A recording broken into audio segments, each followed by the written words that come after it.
All right. Hi, everyone. All right, we're live. I see the red button blinking, but hi, Preeti. Hey guys, hi there. Nice to be here again. I know you're like a pro now. Like, nah, I have the jitters. But I guess we wait for a few folks to join us, or should we just get started? I think we can kind of let's introduce you, let's introduce me, Yes. and All right. we'll get started in a bit. Sounds good. So I think a lot of our dog spot viewers will already know who you are. So you're like the trainer extraordinaire, groomer extraordinaire, Okay. medically Yeah. proficient extraordinaire, who's Every time. yeah, I know. Thank you. But I mean, seriously, I think you kind of wear so many hats with dogs and everything related to dogs. So you have an opinion for sure. But I think the knowledge that you bring is, I think, unparalleled right now. So it's wonderful to be chatting with you about a very interesting topic today. I know, I think you've spent 30, 40 years of your lives just dedicated to dogs. So we'd love to know more about you today as a part of this discussion, right? And it is an interesting one that we have. So, for the others who don't know me, my name is Malvika, and I'm a trainer at Anvis Inc. And we've been over the course of the last few years have been dealing a lot with dogs and their behavior problems, and we've been thinking about what are the more interesting ways to help resolve those problems, more easier ways, and the ways that actually make a little more sense for pet parents as well, where they can nod and understand and comprehend what we're trying to say. So today's topic is one of those, and we are talking about mental stimulation or mental enrichment for dogs. Right?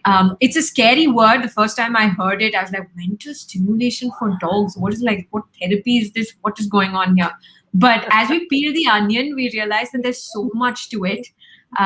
Nothing scary. Actually, it's a very, unfortunately, not a very well-known topic, but I think one of the most important things that we have to do with our dogs, right? And that's kind of why we got interested in this area, and we've started doing a lot of research on it, a lot of work.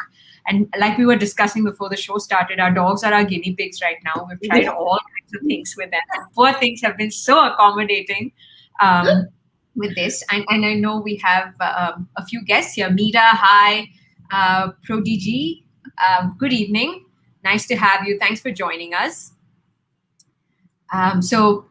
Let's get started, right? We're 3 minutes in, and I know we have so many things we want to talk about and also share and demonstrate today, right? So this is not just That's going to be the really cool thing, right? So we're going to also demo some things, some activities for pet parents. I mean, it's one thing to say mental activities, mental stimulation, but it can, you can draw a complete blank in terms of what does it mean and what do I do, right? So I think that's going to be the really cool part of it.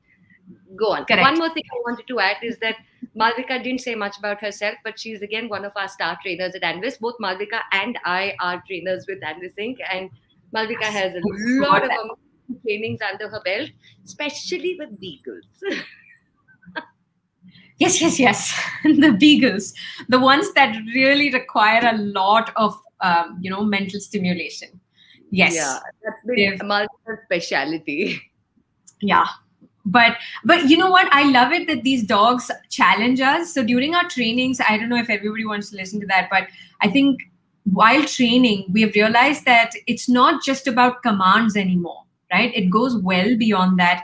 And in our training sessions, we spend so much time talking to people about how do you keep your dog engaged, right? Yes. Especially in our urban, busy, corporate, whatever lifestyles that we have.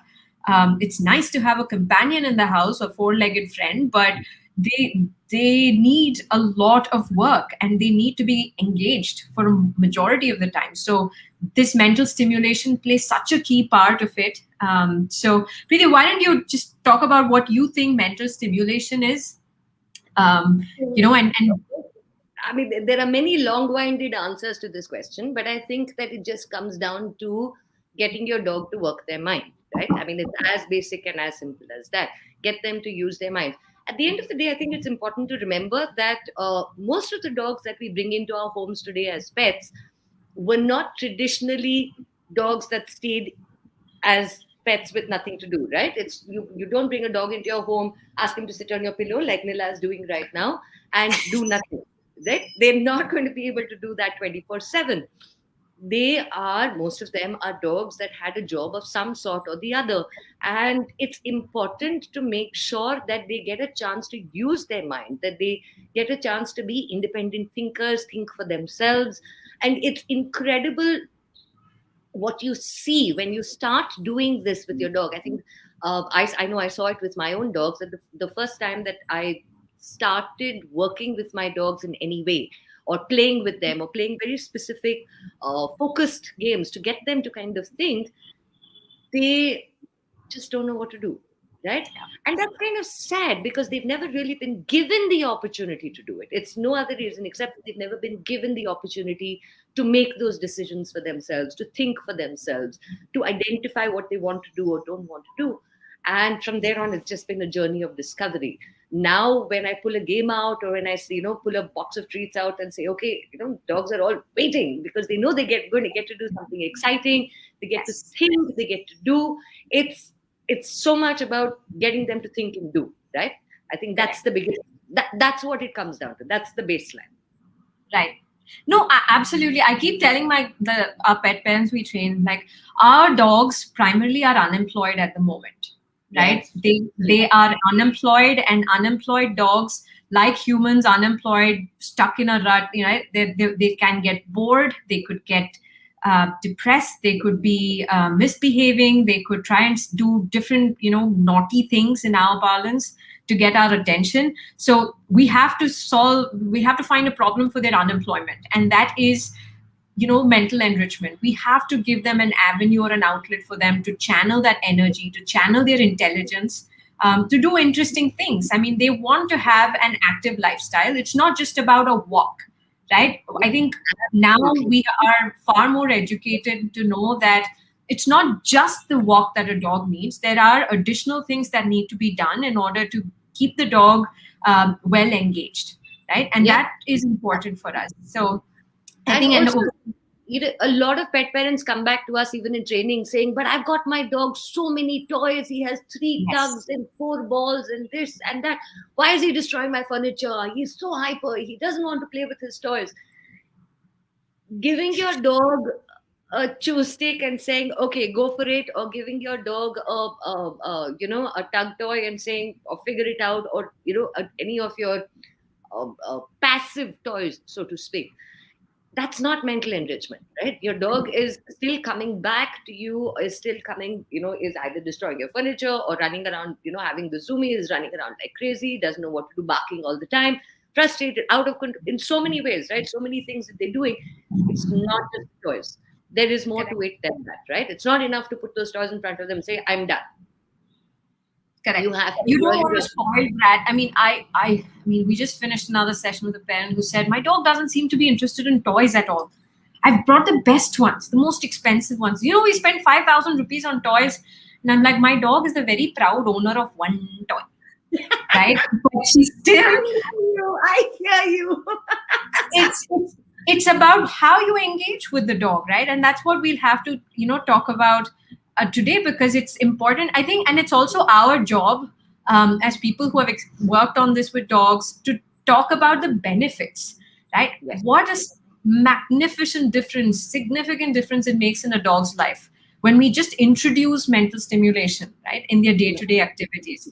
And I think it's fair to say that 90% of the behavior-related issues that we see stem from the lack of interesting things to do for the dog, right? Yeah. And that leads to chewing the furniture, the excessive barking, the howling, the nipping, and all of those things. The attention-seeking pulling on a walk because they can't handle their excitement. It's the only thing that they're really getting to do, where they're getting to kind of explore or use their minds or work themselves in any way at all. Yeah, so exactly. I mean, I think today we'd also have to press upon the fact that it's not just okay for your dog to know, that it's safe, it's in a happy area, gets pampered, gets fed on time, gets walked on time, all of that. But the dog also needs a job to do. And that is our job today, to talk about that, right? Because I mean, you more than anyone know the importance of mental stimulation. Right? The benefits are not just medical, right? Neuron pathways lighting up, and we have the Yes, research that shows absolutely. that. Yeah. But I personally, for me, when I started my journey with mental stimulation, it was largely about a phenomenal change in my relationship with my dog.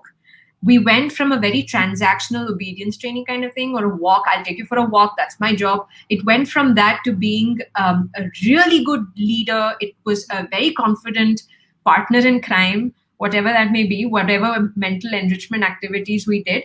But the bonding was phenomenal. Now we're kind of in tune, right? We just look at each other and we know exactly what's going to happen next. That's where I've always wanted my Right? relationship. Yes, So it is. really the beauty of it, because when you are coming up with all of these things to enrich your dog's life and your dog's mind, you and the dog are getting so much closer. There's so much bonding that's happening. You're watching the Absolutely. dog is watching you, and you are really, really feeding off each other's energies all the time. And one of the things I keep saying, right? You have to be involved. It is You for have both to of you. be involved. Yes. Yes, absolutely. So, I mean, we talk about toys as well, right? The dogs enjoy their toys because we are on the other end. Say you're playing a game of fetch or a game of tug, right? The reason it's a joyous activity for the dog is because we are on the other end. And that's, Absolutely. one of the best ways to engage. And even games like fetch, if you have a retriever, fetch is a wonderful way to stimulate the dog. You're feeding the breed's instincts, right? Yep. Play that, more of that. But you can't expect a corgi to keep fetching for you all the time. So we have to appreciate the breed for what it is, right? But it is important for us to acknowledge the breed, but it's also important for us to figure out what are the different ways we can keep our dogs enriched for whatever kind of animals they are. Um, Yeah. so one other thing, Preeti, have you noticed that in the course of working with our dogs for mental stimulation, have you seen any particular behavioral changes, like noticeable ones that you think happen because of mental stimulation? So we see the benefits in its actual example, because we can speak theoretically, but live examples, have we seen changes? For sure, without a doubt. So I would think that this journey actually started with two of my dogs, Nila and Crimson. Nila is an Indie, and yes, darling, I did call your name out. And Crimson is an Irish setter. And when they're both around the same age, and when they were around between 10 months to a year, I started having problems.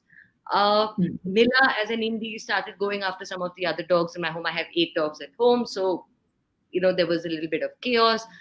She didn't know what to do with herself. I found that she was a, what you would say, a difficult dog. She went through this phase where I labeled her as a difficult dog. And a very similar thing happened with Crimson. Uh, she ended up being labeled as a difficult dog also, because she was so full of energy. She was just completely unmanageable. Could not get her to sit still for a second. Find anything, it's gone. Knocking people over, jumping on people, all of these things. And it actually started with training, right? So Nivedita, who's a trainer here in Bangalore, she came in and she was working with my daughter Arya, and Arya was 7 years old or 8 years old at that point of time. And I told her, look, I'm having so many problems with Nila and Crimson. So she said, let's work with them. So Arya started working with Nila and Crimson, and she worked with them on all kinds of stuff. So obedience training, tricks, games, leash walking, all kinds of stuff. Within a month, I saw so much difference. I saw so much difference in Arya. I saw so much difference in the dogs. And I saw so much of a difference in the way that they connected. So suddenly, Nila went from this dog who was picking on other dogs to looking at us for what can we do next. Mm. Yeah. So suddenly there was this dog who was who knew what to do with herself, right? She had all this energy that she was taking out in ways that were completely unproductive. And now she had a productive, focused way to kind of get her energies out. So when she was done with an activity, a half an hour or 45-minute or a 1 hour session with Arya, she was very, very calm. She was very peaceful. She was very, very easy to manage. And the Right. same thing happened with Crimson. Suddenly, Crimson was responding from a dog who would not come when we called her name out, who would not even turn around to look at us when her name was called. She was, you just had to say Crimson and she was sitting by your feet. Right? So you could see how much they were looking forward to all of this. Right? So one is, I definitely saw a huge amount of responsiveness in the dogs.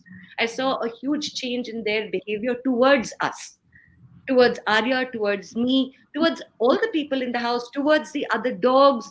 So on every, I think from on in basically on every side, I saw a change in their behavior.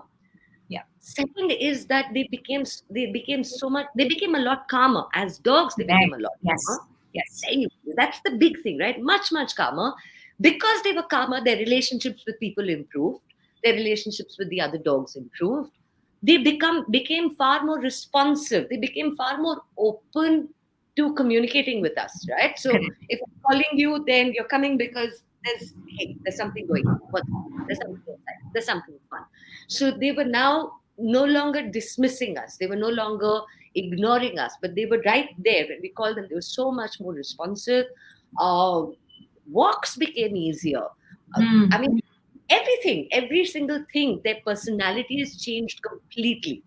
So imagine taking two dogs labeled as completely difficult to a complete sea change. Within a month and a half, we saw a sea change in these dogs. Correct. And I think that really is the biggest benefit of Correct. mental stimulation. Absolutely. And I know we have a question. So Aarti is saying, give me some examples of mental stimulation. I have a spaniel, gets a lot of time to play with other dogs daily. Is that also helping mental stimulation? I know it helps in his socialization. Yeah. Do you want to take that up? Yeah. So Aarti, definitely playing with other dogs, socialization. Okay. Before we get to specifically what you're saying, Aarti, what you're asking about, Aarti, any any activity that needs the dog to use his mind to figure out how to interact either with the people or the dogs or the environment is a mental activity, right? So when we talk about mental stimulation, that's why we start off by saying that mental stimulation is not a big bad word, right? It's a simple thing. It is as basic and as simple as get your dog to use his mind. So if he has to figure out how to deal with other dogs, he is using his mind to figure out what's happening, who's coming, he's alert, he's watchful, he's curious. Yes. But that is also on the borderline where it is also socialization. Is that enough? That is only one type of mental stimulation. He needs to do a whole lot of other things also. He needs time with you within the home and outside the home where he is getting to use his instincts, use his senses. I think that's one of the things that we wanted to talk about, right, Malvika? That mental Yes. stimulation is not just about It's not one thing. Yeah. it's no one thing, right? It actually encourages the dog to use all of their senses, whether it's sight, it's smell, it's their physical, it's touch, it's texture, it's everything. Every aspect of the dog is involved in the activity, right? Correct. So Aarti, we will actually get in a little bit further. We will get into specific examples of things that you can do with your dog. We will even demo some of them for you. Yeah. Some more people who've come in and said hi. So hi. Hi, Anand. Hi, Sparkle. How are you doing? Yes. So I wanted to add a few more points that, like, another example I had. So in my shelter work, right, we had a dog that was deaf and partially blind, and sort of written off by most of the people, saying this is not a dog that can be adopted anymore, primarily because of its disabilities, right? Oh, and this was also a dog which had a slight limp on the other leg. So physical disabilities, and also couldn't hear, and partial sight, all of that. Now, a lot of people were very apprehensive about this because it was also a Dalmatian, so a high energy kind of dog, but with all of these attributes to it. And the question was, can this dog fit into a home? right? And we started working on, like you said, obedience training, but we also started doing a lot of mental stimulations right away with the dog. She was a wonderful animal despite her disabilities, right? I think mental stimulation can be done by any and all dog of any physical or whatever caricature they come in. And it's also age no bar, right? This was an adult dog. You didn't have to start as a puppy. You could still train an 8-year-old, a 10-year-old, a 12-year-old dog to respond beautifully to mental stimulation and enrichment, right? I think every dog, especially as it grows older, needs more and more and more of this, just so they don't get into a rut, just so they can still enjoy life and feel free. Absolutely. Like you said, all 5 senses. It doesn't mean that they all 5 have to be activated at the same time. There are so many tricks we could do just to keep their noses active. Some things we can do to just keep them hearing sounds, all of that, picking up things like teaching your dog to pick up a bunch of keys and bring them to you, pick up the leash and bring it to you, fetch a can of beer from the fridge and bring it to you, all of those things. So, that all of that can count as stimulation. You just need to give the dog different things to do using different senses. So there's something that I wanted to add to what you were saying earlier, which is, and I think it's such a wonderful thing, right? That we forget that our older dogs and our dogs with disabilities still have active minds, and they still need to be using that, right? A lot of the times you find an older dog, and I'm guilty of it. You find an older dog lying on, on this really lovely, thick, sofa, cushioned, doggy bed, and you think that, she's 13 years old, she's done, she's sleeping for 22 hours out of 24, or 23 hours out of 24. That's it. So we had a dog, Cookie, and Freya, by a friend of mine, and Freya and I started a company called Happy Tailz, where we make these games for dogs. And wonderful. Cookie was one of our guinea pigs. She was 13 and a half years old at that point. The traditional, typical old dog sleeping on her cushion. And, every day made sure to go and spend a few minutes with Cookie every so often and pet her and whatever. And she would be thrilled because somebody was sitting with her. And then you go about your day. And because she can't really get up and follow you, that was her prison. Until we started playing the games with her, it never occurred to me that Cookie would want to do this. She would just light up when we brought one of the games up. Yeah, 13 and a half, arthritic as hell, couldn't do anything. But my God, those games came out and her front paws were going like that, and she was all up and alert and grabbing. So there you go. Dogs with disabilities, dogs, geriatric dogs. So important to kind of do this, right? To make sure that you can be stimulated and mentally active. It keeps them alive. It keeps them, it keeps their desire to live and be healthy in them, right? And I think the other thing is for us too, like when my dog, in his final years, my previous guy, he had issues. He was blind. He was partially deaf by then, and he was also diabetic. So they had a lot of medical things going on with him.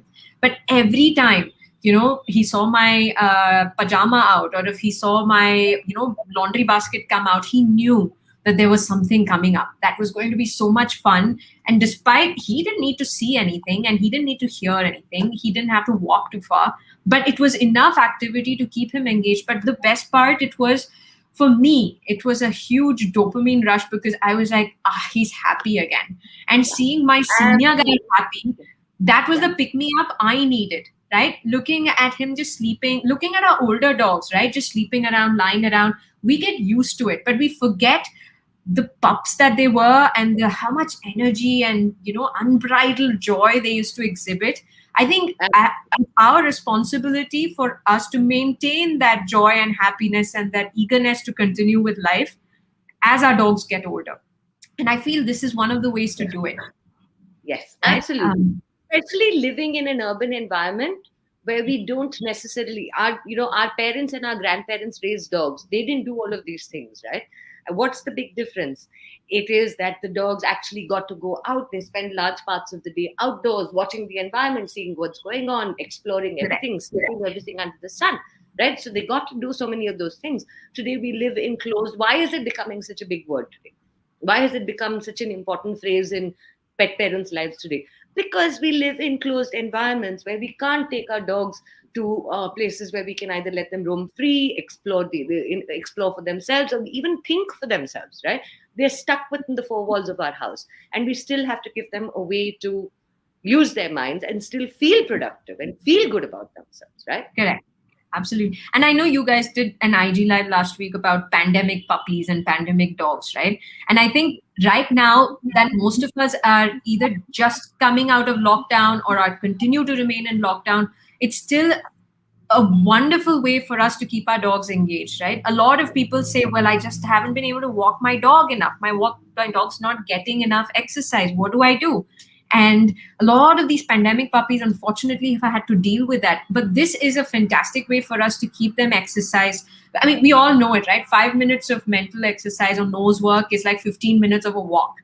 And Yes, right absolutely. there, if we That is can exactly. So if we could get in those mental enrichment activities to your dogs, even at home, I know we're all working 10, 12, 14 nowadays even. So we'd have to make some time. And mental stimulation is not something that you chalk an hour out every day to do, right? It's a very quick thing, 5 minutes, 10 minutes, and you're done. Your dog's happy, you are happy. And it's a nice outlet for people who have been locked in, in their apartments, homes, wherever they are, because of in the last year and a half. So it's, we can talk more about it, but I think largely the benefits would have been behavior corrections would help, boredom or any of those issues would creep away.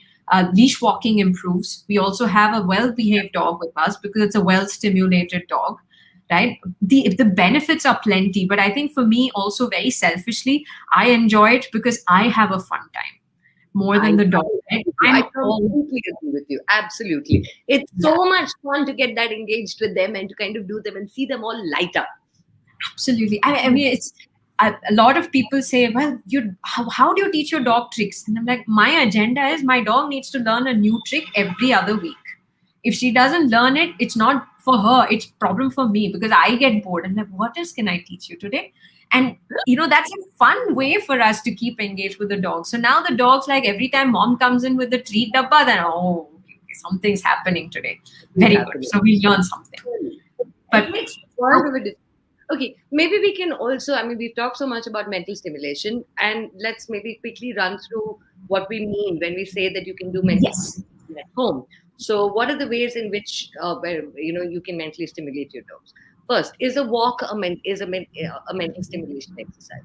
And why is it a mental stimulation exercise? Do you want to answer that? Sure. So walk is certainly about getting that exercise and that energy out, right? Dogs have that pent up energy, and the outdoors is just, I mean, dogs were bred to live outdoors, most of them, right? And just going out into the outdoors, smelling the scents and the sights and the sounds, it's just fantastic enrichment for the dog. They're looking around, they're seeing people, they're smelling new things.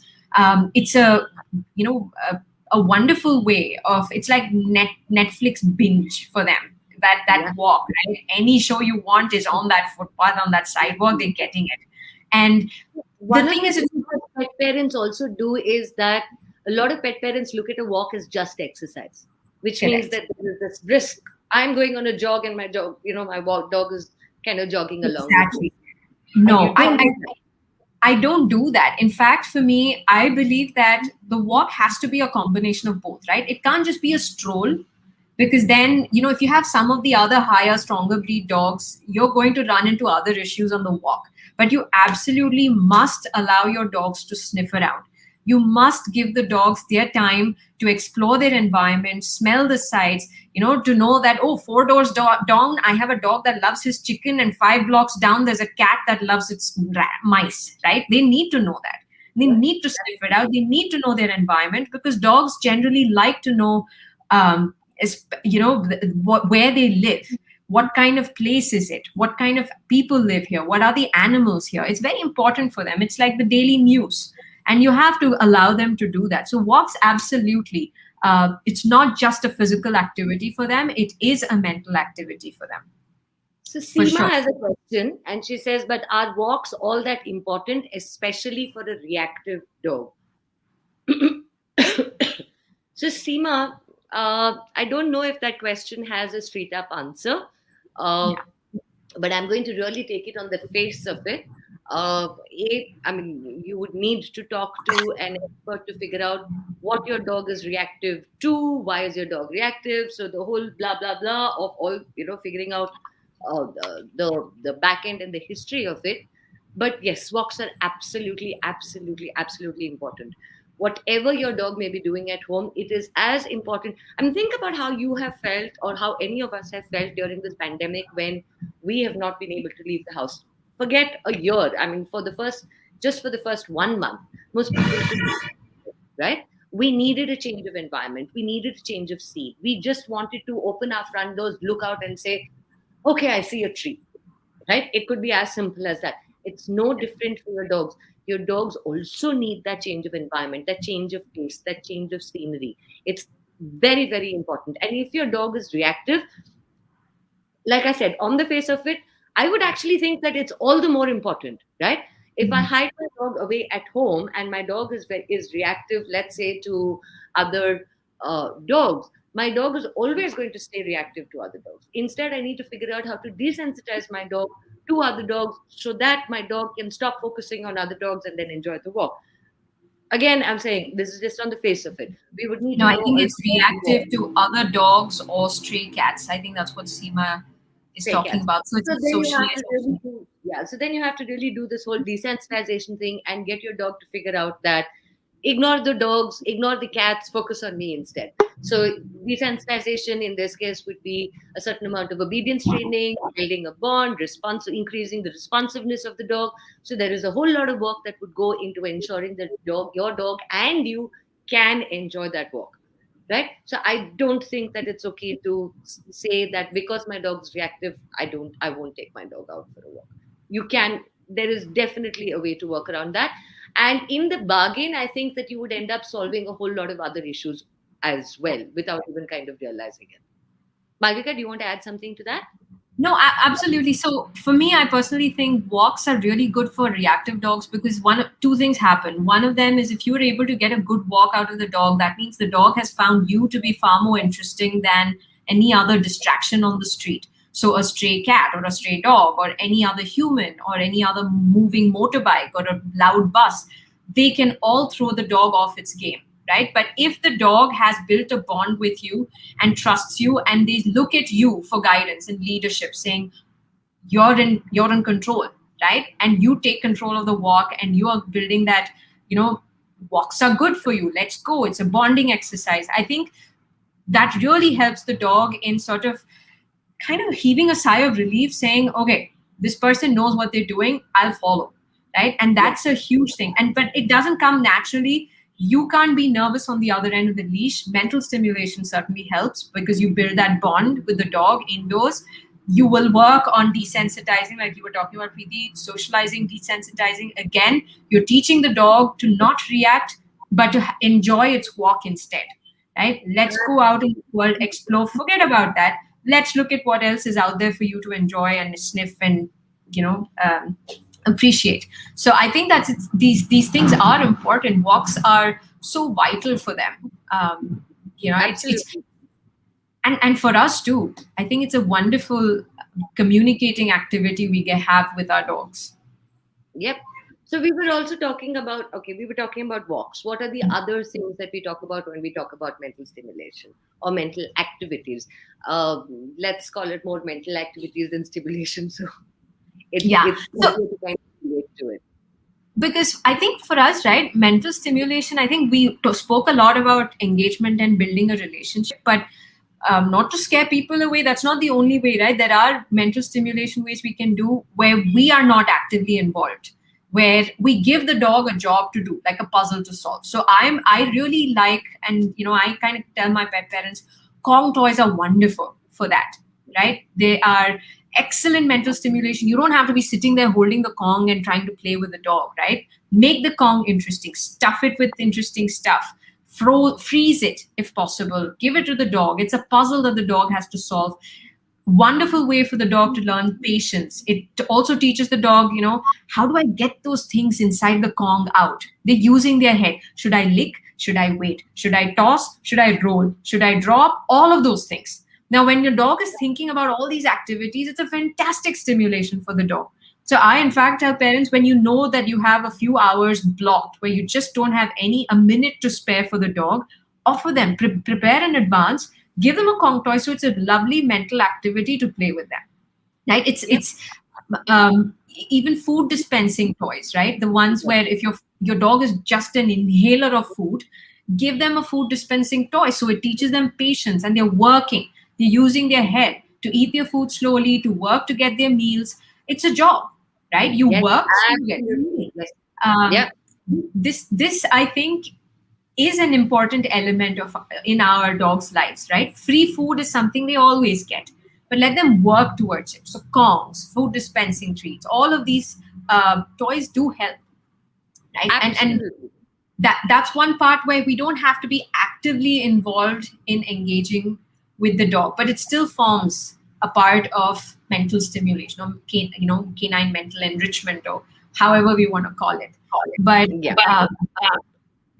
anything else you want to add, Preeti, where we are not actively involved with the dogs during mental stimulation? Or I think that you've covered most of it, right? Food dispensing toys and things like you actually get these different types of balls like the Kong, but different varieties and different types of them.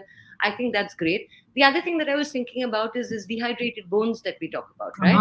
yes, Dehydrated bones are another great way because again, I must add over here that before you use dehydrated bones, please make sure that you are getting expert advice. A, talk to your vet. B, talk to a trainer because there is a way to go about it, right? These are not things that are left, even the Kongs or yeah, you everything. just don't toss it in front of the dog. They are not given to the dog and kind of, the dog is left alone with them for the entire day, today, tomorrow, day after. It's not done like that. They are scheduled activities and done in a certain way. They're given to the dog to keep them maybe occupied for a certain amount of time, which could be 15 minutes, half an hour, 45 minutes, and then they are taken away and kept away. Right? A lot of the times, this is what you were saying. Like we tell our pet parents, when you are in a situation where you just cannot deal with the dog, get one of these kind of things out where it's self occupation, but the dog is still getting to use his mind. So I really like bones for that. I personally don't use dehydrated bones. I use raw bones, but I get like a large. So depending on the size of the dog, I get a nice large piece which has a little bit of meat on it, and then I give it to the dog. And for the next 1 hour, they're gone. They're completely. I mean, they don't even want to talk to me. They don't want to see me. They get to sit, take out all that meat, figure out how to crack it, get to that marrow, lick it clean, and it's amazing to watch them do it. Right? There's so much of time and effort. I will attack it from this side. I will sit on it, hold it with this paw. There's so much that's going on. They're completely oblivious to their surroundings at that point of time, right? Correct. So that's a great way to. Bones is really the other thing that I personally like a lot. But yeah, I think that within four walls of your home, I think that's a great way to do it. Yeah. The other thing is that if you have an outdoor space, again, one of the other things that I do is that I do have a nice big backyard where I let the dogs out, so they spend they have the option to go outside or to stay inside, and I find that they like to spend quite a bit of time outside. Every noise they hear, they'll go out, check it out, come back. Something else happened, they'll go out to see what happened, come back, right? And this way, they kind of get to work themselves, giving Yeah. them the opportunity to see what's going on the outside. They either get to interact with it or they get to watch it, but then they still kind of get to figure this out. So I find that works a lot. However, that's not something that everybody typically has Correct.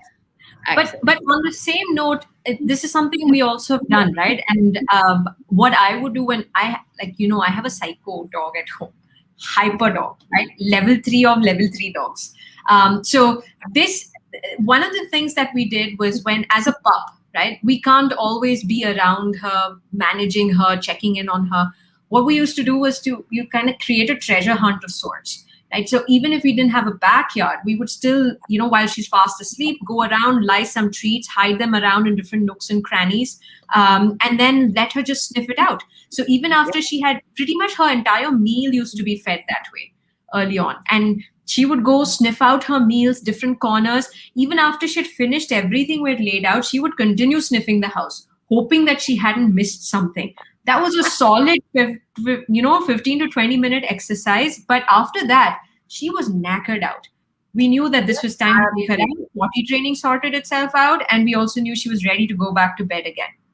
But this can still be done for older dogs, right? The treasure hunts, I think, are wonderful. I used to call them for my kids so they'd understand. I used to say it's a Hansel and Gretel game. So just walk around, keep walking around wherever you are, drop the treats. Kids have a blast too, because where shall we hide the treat next? Maybe under the mat, maybe under the blanket, under the doormat, all of these things. And the dog's job, they'll be so involved in it. And that's the dog's job, to go ahead and sniff it out and get those toys, the treats out, or the kibble out in this case, or whatever solid food you'd want to give your dog.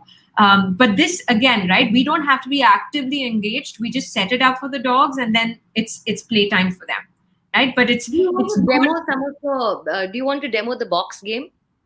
The box game, yes. So where is Subi? Let's see the crazy coot. The crazy coot. She's still in the pen. So give me 2 minutes. I will get her out. But maybe while you're working with a Happy Tailz game, I'll set it up and then I'll bring her. But all right. So in the meantime, Mila is going to demo a game for you. Come here. Okay, go ahead. I'll bring this one in the meantime. 1 second. Let me see. 10. Yep, Mila, come here. See what I've got? Come here. Come. What are you waiting for? Good girl. Wake up. Yes. Good girl. Come here, Mila. So these are games. This is what I was saying yesterday, that Shreya and I make these games which are called the Happy Tailz games. And the idea of these games is that you interact with the dog. So these are not food dispensing toys, in that, you put something in it, leave it with the dog, and go away and come back after half an hour or 45 minutes or an hour. These are games where the dog has to figure out how to open something, close something, do something to get at the treat. Okay? Wait.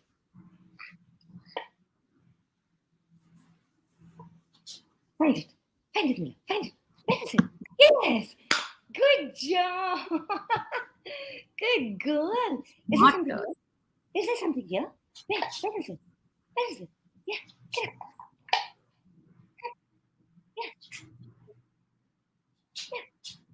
Good job. Good girl, Lila. Where is it? Yeah. Good job. So that's one way, right? So she got these. So now I'm going to make it just a little bit more complicated. Where's the treat, Nila? Where's the treat? Where is it? Good girl. Yeah, Nila. Find it. Where is it? What are you going to do now? Good girl. Good job. You're good girl. Good girl. So the idea of these is wait. Find it. Where is it? Find it. Good girl. Good job. Good girl. So you see that Nila wants the game. Nila. So see, the point of things like this is that we've taught Nila that she needs to lie down or she needs to sit and wait before we play the game. So in the bargain, Nila learned how to control herself. She learned how to control hyperness. And she's right here. Yes, darling, I know. Now she wants attention. You want to see what my dog is doing? She can't wait. She's whining. I know. It's like they know the box is out. It means there's something, the fun activity begins. So let me show that. Where's Subi? Yes.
Look at her go for it. Yeah, we can't hear Malvika. Malvika managed to mute herself. Malvika, you've muted yourself. Oh, wow. Yeah, there you go. No, and you've muted yourself again. What? Yes. No, it's fine. It's fine. It's fine now. Okay. Well, I guess everybody gets the idea behind it. Now, my girl's going to be busy for another 5 minutes or so, trying to get the treats out. But the reason I use newspapers over anything else is only because I know I can afford to lose a few newspapers while she's sniffing it out or she's trying to get here, get her treats out. So it is a fun pastime. It's DIY, right? It doesn't take too much time. We all have these boxes lying around, and the newspapers are really harmless things for the dogs to rip apart. So even in her excitement as a pup, she used to rip apart the newspapers, but I'm like, hey, newspapers over doormats, go for it. But this was a good activity, and I let you guys know once she is actually finished. She's finished with it. She's still going after it. It wasn't much. If you guys saw it, it was probably one, a chicken biscuit that I had broken into several tiny pieces, and I had it strewn around in the newspapers, and that's it. That's enough to keep the dog engaged, right? Sometimes the boxes are wonderful things rather than just throwing them away. It's a good thing to use for our dogs here. I've got another one that I'm going to show now. Okay, again, another DIY game. Yes, Nila. Okay.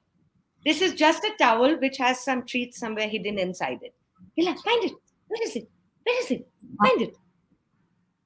Good girl. Where are they? Are there some more? Where are they?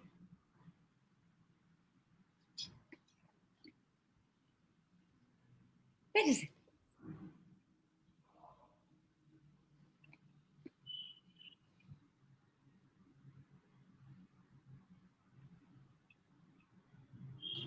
Good job. Good girl. See, there's one here. Here. There's one here. Good girl. So I simplified this for the purpose of this video. But the idea is that you just take a towel, okay, and maybe you put a couple of treats in it, and you put a knot that the dog can easily kind of open up, and you give it to the dog. So it's so simple. It's just these easy things that you can even do at home. Similar to this is your snuffle mats. If you can get your hands on a snuffle mat, it's great. They are actually mats that have these little things in which you can put various treats or something, and let the dog find them out. So simple things like this, and they make the world of a difference to the dog, right? They enjoy it. I mean, Nila, wide awake. She was fast asleep, wouldn't come to me, and now she's wide awake looking at me, and she wants to know what more I'm going to give her. And so for me, in my case, the box has been taken to the adjacent room and is still being sniffed on. She'll be busy. She's gone. But I love it when they come out and they like, you can see that happy face, right? They're panting and they're excited, they're happy. It's just the most wonderful thing. Yeah, this absolute commitment that you see, right? It's such an incredible thing. So this is one, the Amazon game, the treasure hunt, the Amazon box game, the treasure hunt, the towel, games like Happy Tails. So like Happy Tails, there are games available which are, if you don't want to kind of do this yourself, you can buy games that you can use. And the whole purpose of these kind of games is that you're engaging. And when I play these kind of games with Nila, she's watching me, she's waiting for me. And we've used it as part of a training exercise, right? Sit, wait, only then do you get the game. So Correct. It makes, Auntie Lena says she wants all our dogs. Take them. Take mine. I know you love my dog, you keep her. You want. Dangerous statement. No, but the other thing is, I forgot, but we also play the inverted cup game, right? So for those who know the magician's game, you could have a few cups and a treat hidden in one of them, and you kind of move them around, and the dog's job is to sniff the treat out, right? So every time their nose touches the cup with the treat underneath it, or they push it over, it's a reward in itself. The fact that they've gotten a still sorry for the noise. But, the fact that she's been able to get the treat from under the cup, that's a reward in itself. You praise the dog. Don't forget to praise it, because the dog needs to know it's doing something right. And I think as part of obedience training, it's important for us to communicate to the dog that what you're doing is right, we like it, and express that. Right? They live for our... Yeah, and I don't know if you noticed, but when I was doing this with Nila, there was a lot of good girl and a lot of smiling and a lot of laughing and a lot of involvement. And in many ways, it's exaggerated, right? Because I want her to feel as happy. I want her to feel good. I want her to feel happy about it. And believe me, the first time you do it, it feels a little forced that, oh my God, I'm really, really kind of getting into this. By the second or the third time, when you see how much your dog is enjoying it and they're listening to your voice, and every time you say, go for it, find it, and you get excited, they're all for it. They're right there. And their body language changes. They get so excited. And this is what we do in training, right? In any training, we do this. Learn how to appreciate your dog, encourage your dog, tell them they did a good job. It's not enough to say good job. It's important to say, you did awesome. You did so well. I'm so happy. It's so important to kind of get so involved and in it, right? Absolutely. Because I think as pet parents, a lot of times what we do is we keep telling the dogs what we don't want them to do. Very rarely do we use a tone where we're telling the dog, good, this is what I want you to do. And I think playing mental enrichment games really helps you in the fact that your dog's beginning to understand when you're happy and when you're addressing the dog in a happy manner, in a positive fashion. And when you get into... Yeah. And so when you get into obedience training, when you use the same, they live for that appreciation. They will want to hear that voice over and over again. So the bad behaviors is where the no, why, this, that goes away. Now their behavior is more towards, I want to hear the yes, the good boy, such a good boy, smarty pants.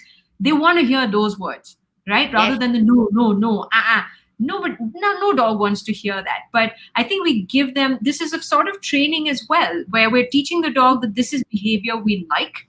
We want you to do more of this, rather than the disobedience that you do on other occasions. So true. And I think this is what I kept getting at when I was saying responsiveness. Because the dog starts responding to your body language and to your happiness and your excitement, and they want to see so much more of it. So they will do that much more to keep you happy. We've had people, so a lot of times I've had people who've come back and said, my dog has figured out how to play this game, doesn't want to play the game, it's boring now.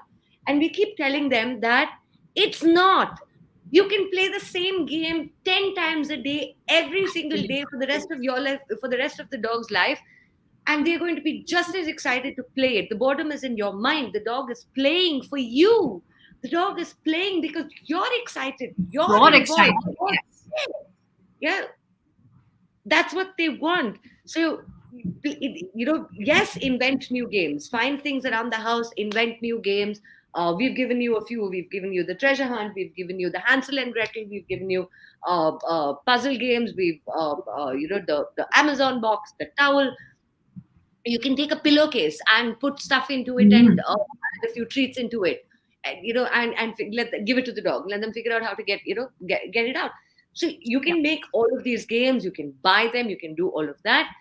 But it is so important to kind of do this. You see the difference. Nila has passed out now. She's done. She's gone back to sleep. She's over. She's done this for the day. Subina. Done. Tired. Whatever. Yeah. But she's awake. She's looking, but she doesn't want to get up. But this is hyper. This dog needs double the amount of work that we typically need. But however, one other thing is, I know we didn't touch upon it, but obedience training is also a way of mental stimulation, right? Yes. And for us, I think we take it for granted because whenever we get a dog into the house, the minute the dog gets into the house, training begins. Right? And it just doesn't end there. For months on end, we constantly finding ways to train our dogs. But I think obedience training is also one of those outlets, right? Where we're teaching the dog to think, what is the behavior expected from me? If I'm doing this right, then I'm hearing that positive voice. If I do this, if I go down, does it help? Yes, it does. I got a treat out of it. So they want to engage. I think we're teaching them mental stimulation is not just about problem solving, right? It's not just about puzzles or thinking about it, but it's also about obedience. It's about waiting for our attention, the positive attention. I think that's also a way of getting the dogs mentally engaged, right? And that's the criticality of obedience training in a dog's life. Any training, right, at the end of the day, is they are using their minds, they're trying to figure out what they need to do. It's obedience training, and you could take it beyond that, like you have done with Subi. Once you've got the basics in place, start doing other things. Learn how to put on a switch, or fetch the newspaper, or fetch your shoe, or fetch whatever. There is so many little tricks that you can also teach your dog. And all of this goes, any training itself, training is mental stimulation. Training Correct. is getting the dog to focus. And the other thing that I have to, and this is one, when you were asking about the benefits, one of the things that I didn't talk about and I should have, is their focus, their ability to focus, and their concentration improves so much. It's incredible. It's just amazing. A dog who could not do one thing, who could not sit still for 3 seconds, 4 seconds, learns how to stay with an activity, or even simple things like a sit or a down or a stay becomes so much easier, because now they know how to focus on you, or focus on whatever they're doing. Getting their attention and to focus on you is so much easier and so much better. Absolutely. And it's making the right choices, right? You're teaching the dog, this is the better choice to make. Rather than chewing on your cushion cover, this is something better for you to do, because you're going to get my attention and reward and love and affection, everything else on top of it.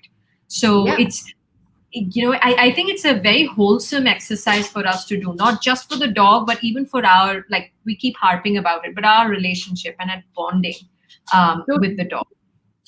There are a couple of questions. Anklina says that the dogs are making a decision to go for the right choice or not. Yeah. So, because, yes, and it is tiring, absolutely. Sonia says, at what age should we start working on the puppy or the dog's mental stimulation? Let me give you an example. So for me, we rescued this girl, right? And the day we were getting her home, right in the car, I had started touching her paws. I was holding on to her ears, touching her tail, just making sure this dog, desensitizing to touch. Let me make sure I do that. And every time I spoke to her, whenever she made eye contact, I was like, yes, such a good girl. That was so good. I liked it that you made eye contact with me. Thank you. It was not like I was teaching her to sit down, come. But I had already started teaching her that she makes eye contact with me is when she gets a reward, right? Every time she focuses on me, I like it. I enjoy it. So it starts from the minute you bring the dog into your life. It can be a 5-month-old pup, a 5-year-old, 15-year-old, doesn't matter. I have to stop you there for a second. Mental stimulation doesn't start the day that you bring your pup home. Mental stimulation starts at the breeders. Yeah, that's true. But even if you rescue a dog, right, it's important you get, whenever the dog is, I agree with you, anytime mental acuity is developed or the dog is able to open its eyes and sniff around, that's it. That's when it starts. And a responsible breeder will make sure that happens, right?